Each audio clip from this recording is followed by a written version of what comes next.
Hello दोस्तों, स्वागत है आपका हमारे YouTube चैनल एक्स्ट्रा क्लासेस पर। तो साथियों, हम पढ़ रहे थे अलंकारों के अंतर्गत हम पढ़ रहे थे शब्दालंकार, और शब्दालंकारों में हम पहला अलंकार पढ़ रहे थे अनुप्रास अलंकार।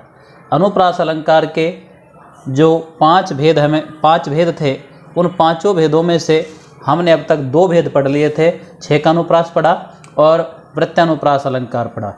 अब तीसरा भेद हम पढ़ने जा रहे हैं, अनुप्रास अलंकार।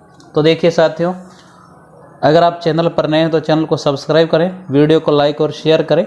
तो देखो, श्रुत्यानुप्रास अलंकार क्या होता है? जहाँ पर कानों को मधुर लगने वाले वर्णों की आवृत्ति हो, उसे श्रुत्यानुप्रास अलंकार कहते हैं। श्रुत्य यानी सुनने में मधुर या सुनने में प्रिय लगने वाला अलंकार है। कौन सा? श्रुत्यानुप्रास अलंकार। जो श्रुत्यानुप्रास अलंकार है वो सुनने में क्या लगता है? प्रिय लगता है। तो इसीलिए यानी कि कानों को सुनने में जो प्रिय लगता है ना, उसी को हमने श्रुत्यानुप्रास अलंकार कह दिया।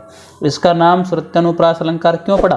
क्योंकि ये सुनने में प्रिय लगता है, और जो सुनने में जो प्रिय लगता है वो अलंकार क्या है? श्रुत्यानुप्रास अलंकार है। ठीक है, तो देखो, यानी ऐसे वर्णों की आवृत्ति हो जहाँ पर जो सुनने में प्रिय लगे। अगर उनकी पास आवृत्ति होती है, समीप में आवृत्ति होती है, तो फिर क्या होता है? वहाँ पर श्रुत्यानुप्रास अलंकार होता है। जैसे दिनांत था थे दीननाथ डूबते, सधेनु आते गृह ग्वाल बाल थे। दिनांत था थे दीननाथ डूबते, सधेनु आते गृह ग्वाल बाल थे।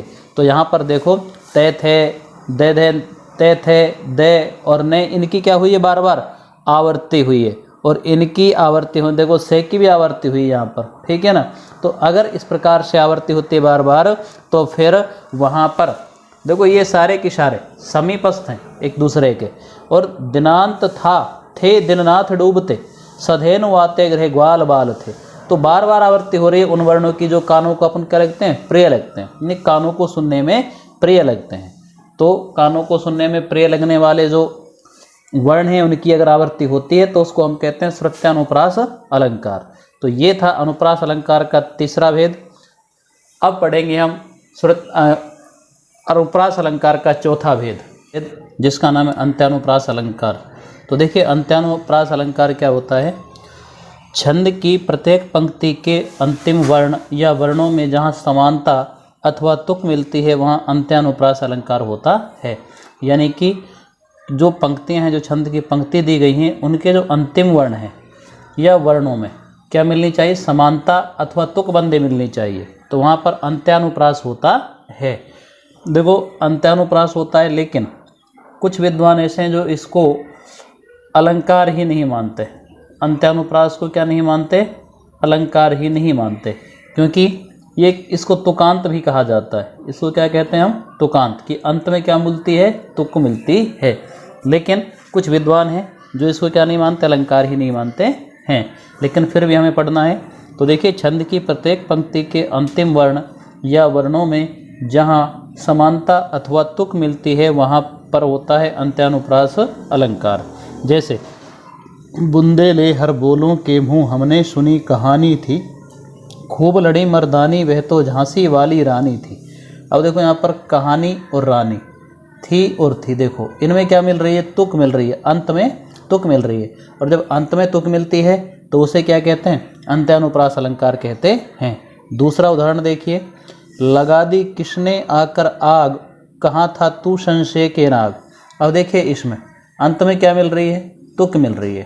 तो अंत में जब तुक मिलती है जहाँ पर भी, वो होता है अंत्यानुप्रास अलंकार, अर्थात अंत में तुक मिलने वाला अलंकार, जिसको हम क्या कहते हैं? तुकांत भी कहते हैं। यानी अंत में तुकबंदी मिलनी चाहिए, तो वो अंत्यानुप्रास अलंकार कहलाता है। ठीक है, तो ये अनुप्रास अलंकार का चौथा भेद हुआ, अंत्यानुप्रास अलंकार।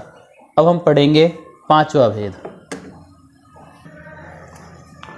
अनुप्रास अलंकार का पांचवा और अंतिम भेद है लाटानुप्रास अलंकार। देखिए, लाटानुप्रास अलंकार का अर्थ क्या होता है? जहाँ वर्णों अथवा शब्दों की आवृत्ति अथवा पुनरुक्ति तो हो ही, किंतु उस उक्ति के कारण तात्पर्य में भिन्नता अथवा भेद भी अवश्य आ जाए, वहाँ लाटानुप्रास अलंकार होता है। यानी कि किसी उक्ति की पुनरावृत्ति होना, ये किसी वर्णों या शब्दों की आवृत्ति होना, लेकिन जैसे ही उसकी आवृत्ति होगी और जैसे ही उसका उस शब्द के साथ अन्वय हम करेंगे तो अन्वय के कारण ही, अर्थात उसका अन्वय करने पर उसका क्या बदल जाता है, उसका तात्पर्य भी बदल जाता है। जैसे देखिए लाट प्रदेश, लाटानुप्रास का संबंध कहाँ से रहा होगा, लाट प्रदेश यानी आधुनिक गुजरात से, और वहाँ के लोगों को ये प्रिय रहा होगा, इसलिए इसका नाम ही क्या रख दिया, लाटानुप्रास अलंकार रख दिया। एक लाट प्रदेश जो कि आधुनिक गुजरात का क्षेत्र कहलाता है, वहाँ के लोगों को प्रिय होने के कारण इसका नाम संभवतः लाटानुप्रास अलंकार रखा होगा। तो देखिए इसमें क्या होगा, यानी कि वर्णों अथवा शब्दों की आवृत्ति होगी, यह पुनरुक्ति होगी, और उस जो उक्ति है उसके कारण तात्पर्य में भिन्नता अथवा भेद भी अवश्य आ जाएगा। यानी कि पुनरावृत्ति होगी, उसको पुनः कहा जाएगा, लेकिन उसके अन्वय करने पर जैसे ही हम उसके अन्वय में थोड़ा परिवर्तन करते हैं तो वैसे ही उसके तात्पर्य में भी, यानी कि उसके अर्थ में भी क्या आ जाएगा, बदलाव आ जाता है। जैसे हम ये कहें तीर्थ व्रत साधन कहा जो निस्दिन हरिगान, तीर्थ व्रत साधन कहा बिन निस्दिन हरिगान। अब देखिए इसका पुनः क्या हो रहा है, ये पुनरुक्ति अर्थात आवृत्ति हुई दोबारा से। निस्दिन हरिगान इसकी भी हो गई, लेकिन देखो हमने इसको जब ये पढ़ा तीर्थ व्रत साधन कहा जो निस्दिन हरिगान, अर्थात जो निस्दिन हरिगान यानी हरि का गान अगर प्रतिदिन हो, रात दिन हरि का गान हो, तो फिर तीर्थ व्रत साधन की क्या आवश्यकता। अब इस उक्ति को हमने पुनः किया अर्थात पुनरुक्ति बनाए। देखो तीर्थ व्रत साधन कहा बिन निस्दिन हरिगान, अर्थात बिना रात दिन हरिगान के तीर्थ व्रत साधन भी नहीं होते हैं। ठीक है, तो दूसरा उदाहरण समझे। देखो पराधीन जो जन नहीं स्वर्ग नरकता हेतु, पराधीन जो जन नहीं स्वर्ग नरकता हेतु। देखिए पुनरुक्ति है, इसमें उक्ति को पुनः कहा गया है, शब्दों का वर्णों की उक्ति पुनरुक्ति हो रही। देखो पराधीन जो जन नहीं स्वर्ग नरकता हेतु, यानी जो जन पराधीन नहीं है, जो जन, देखिए पराधीन जो जन यानी जो जन पराधीन है, जो मनुष्य क्या है, पराधीन है, नहीं स्वर्ग नरकता हेतु, अर्थात नरक और स्वर्ग उसके लिए नहीं है।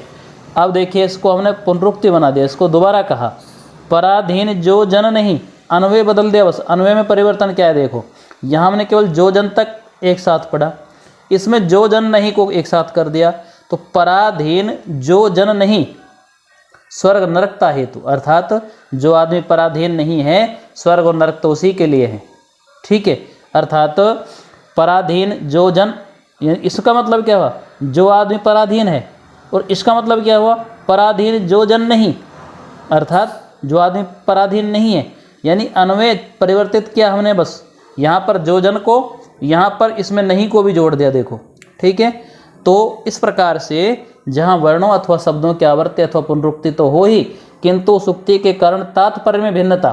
देखो यही उक्ति थी, इसको पुनः लिख दिया, लेकिन अब इनके तात्पर्य में क्या आ गई, भिन्नता आ गई। किसके कारण, अन्वय के कारण। किसके कारण आई, अन्वय के कारण। तो वहाँ पर लाटानुप्रास अलंकार होता है।